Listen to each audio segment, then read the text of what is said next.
Welcome to the Leading Conversations podcast, sponsored by the Excel Leadership Network. On each episode, JD Pairing will have conversations with church planting pastors and leaders from around the country. You can learn more about how to connect with Excel at the end of this podcast. Let's join JD now and listen in on this leading conversation. Welcome to the Excel podcast. I am so excited today to have one of my best friends in life, one of my comrades, partners, teammates, Colonel Geoff Wells. Thanks, Geoff, for agreeing to do this. You're quite welcome. Hey, I would love for people just to hear this, your story, especially as a kid, some of the stuff that happened that made you realize maybe there actually is a God. So tell us a little bit about your upbringing and what happened. Okay. I come from a family that was a broken family. My earliest remembrances in my childhood, I was, I guess, about 3. I have 3 brothers, or by my dad, and my mom and my other brothers were all living alone in a little house on the corner of Brooks and 6th Avenue in Venice, California. And we lived in one of those neighborhoods that was kind of diverse because, I mean, we had some of everybody in the neighborhood, Black, Asian, Hispanic, white. I mean, it was a crazy little place. And I can remember because my dad used to come every week to pick us up and take us and visit. And things got kind of bad because there was some anger between my mom and my dad that we kids did not understand. A couple of years later, my mother met another guy and they got together and we moved. But I used to go back to the old neighborhood and just visit guys that I went to school with. But it was just kind of crazy. And I guess I was about 10 or 11. We started going to the First Baptist Church of Venice. The pastor lived right around the corner from us. It was great. They had a kids ministry, and I got to join the Trail Explorers. I think I was 11. But then my cousin moved in down the street. We used to spend the days playing, being in the street. That's what kids did in Los Angeles.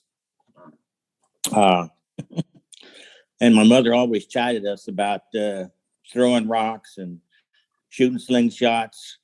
And we didn't listen. We were, boys, being boys.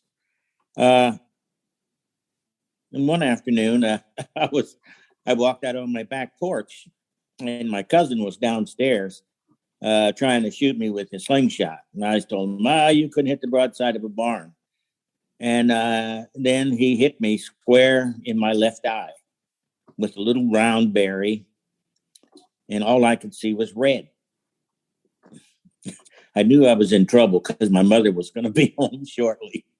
And I knew she was going to kill me if I didn't die before that. The long and the short of it, they rushed me. I mean, they got back in rush hour traffic, headed for Los Angeles for Queen of Angels Hospital. And the doctor there told me that I would not see out of my left eye. But I do. I see today with vision better than I had when I got shot. The long and the short of it is the church intervened to help my mom. And it made me realize that God did love me and that he had something for me to do. I didn't know what that was. But after the doctors had given me up for not being able to see, I saw just fine. And that made me question, okay, how could this happen if the experts say you're not going to see and you can see? And it just brought me to the realization that God did love me and that he intervened on my behalf. And that was my faith moment. That was when I said, there is a God and he's more powerful than anybody else. in the world. The unfortunate thing is, as I grew older, I said, hey, I got this and I can take control.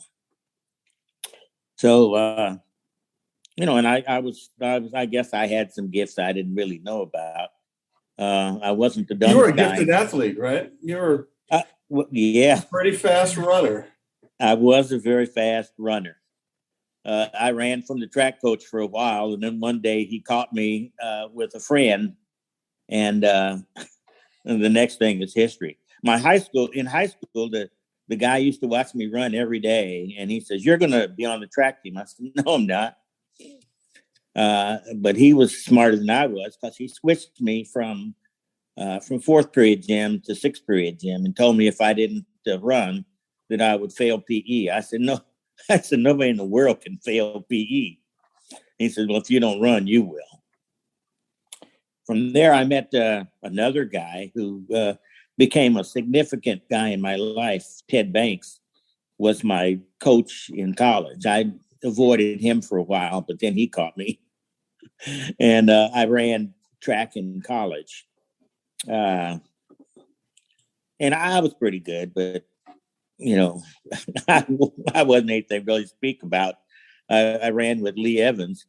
The first time he ever ran a half mile, he ran in the 140s, and I was right at 150. So, but I think for the most part, what happened after I finished college, I went into, I was on my own track, and I was following Geoff Wells.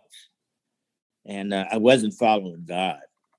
I went in the Army, and I realized that my life was pretty empty.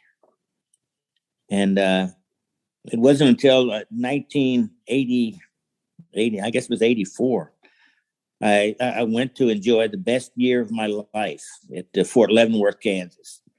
And the guy who moved in next to me was a pastor. And I said, wow, this is great. Because I started asking him questions that I had about God and redemption and those kinds of things, and he answered some of those things for me, but not enough to make me really feel satisfied.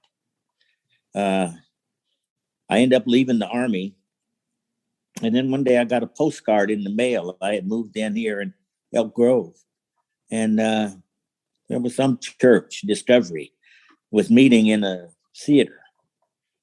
And I went, and I met this guy named J.D. Perry. And the one thing that interested me about him was he seemed to walk consistent with the way he talked. And that kind of struck me. So one day I just decided, I said, we're going to go to this church and see what this is really all about. And he kept saying that we had to let Jesus be the leader in our lives. And I saw him doing that. And I said, I can get behind that. So he started taking me to all these crazy meetings about church planning. I said, I don't know nothing about that. I said, but I want to know Jesus better. And I want to commit my life to him. So I followed JD as he followed Jesus. And man, that was in 1997 when that first happened. And I'm still kind of following him, follow Jesus. That's a long time ago. Yes. Hey, I know when you moved to Sacramento from the East Coast to retire, talk about what happened on that trip. Oh, interesting. Because I think that set you up for searching out God a little more. Oh, it did.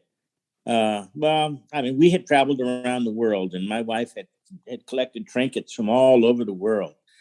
On the 25th of June, 1996, we packed them up in a moving van, and we left for Chicago. We were going to visit my brother-in-law, and my household goods went to Maine and then to Indianapolis.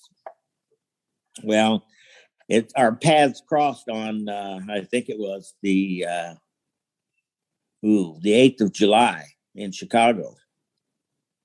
because we were in Chicago having a great time with my brother-in-law, Lester, and they caught fire in the moving van as they were going across, headed for California. And we got to Sacramento, and I guess about the 12th of July, and we were sitting in my mother-in-law's kitchen. We got a call. They said, "Hey," they says, "we hate to tell you this, but your household goods caught fire." And they told me, they says, "Hey, they sent them back to Indianapolis. They're in a warehouse, and they're trying to see what can be salvaged." I said, "Wait a minute." Sharon was not happy, and then there was a guy, the moving company, that was going out of business, and he said, "Hey, have them ship them to my place." They shipped them here, and he laid them out over the entirety of his facility, so we could search through and see what was salvageable and what was not. And I just said, "Man," I said, "this is crazy." But it helped me see that, my plans were one thing. God planned something totally different. And he helped me realize that he was totally in control. The people that I interacted with as a result of that fire were fabulous. I mean, they were just people who really had helping people as their main aim in life. And I said, "You know what?" I said, "This is something that we should be doing. We should be helping people just like they are." And it made me want to search more for what God had for me and what he wanted me to do. I knew I was a servant. I mean, being in the military, you have to be a servant because that's what you do. And it just strengthened my resolve to want to be someone who helped people rather than preyed on people for stuff that I wanted. Well, Geoff, you're a servant and you're a leader. So let me just ask you this. Give us some encouragement on being a servant, and then give us your last question would be just encouragement on, encourage us as leaders, because you do both. Okay. Well, as a servant, you gotta be willing to listen, and you have to be willing to give. And I say that because your focus can't be you; it has to be the other person. Jesus said that loving God and loving others were the two greatest commandments. Well, the way you show love for others is to be willing to serve them. That means there's nothing in it for you except, helping them gain what it is you're serving them to do. I tried to do that when I was in the military, and I still try to do that today. If there's something that I could do for somebody that is going to put them in a better state, it doesn't bother me to do that. I don't have to get anything out of it other than the fact that I'm serving them. As far as leaders, I've always been one who was not going to just be quiet about things. I would look to see what was going to be most beneficial for the body, and then I would try to make that happen. As a leader, you get a picture of what things are supposed to be or things are need to be, and then you move toward that and you help others move toward that. And a lot of it, you have to work to get the buy-in from others. Others, you just say, "This is what we need to do," and you move toward it. People will, if people follow, you're doing the right thing. So, and that to me, that's really what leadership is. It's the ability to influence others to move toward something that you see as being a reasonable goal. Well, Geoff, you've been such a servant. Throughout your whole life, that's just who you are, servant, but you also take the initiative to lead. And any last thing you want to do, any word of encouragement, challenge you want to give us? Boy, it would have been nice if I had known I was going to be trying to do this. Each day I think you just look at what's ahead of you and you say, you ask that God is going to help you get there. And, along the way, you just can't be afraid to enlist others to move toward that with you if it's something you do. That's what was so good about Sunday. I came on 3 different conversations of people in my group saying, this is what we do, and this is what we think it will benefit you to join that. Why don't you come on and join us? So it's about making those connections. And that's kind of what I see. That's what I really like about Excel. Excel says, you know what? Our job is to get you connected. What we do is infectious because it's work that God has given us. And they see that, and they want to be a part of it. I think that's why I'm still hanging around with you after all of these 29 years. I don't know if it's been that long. It's getting longer and longer every time. But and I think I'm hanging out with you. So, hey, thanks for being on today. Thanks for your leadership, your friendship, your partnership.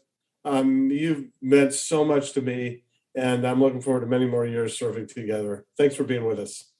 Thank you. Thanks for joining the Leading Conversations podcast. We hope that you found it both helpful and encouraging. At Excel Leadership Network, our focus is on the church planter rather than the church. If you'd like to find out more about us, visit our webpage at excelnetwork.org. Don't forget to subscribe to this podcast so you don't miss any future episodes. See you next time with another Leading Conversation.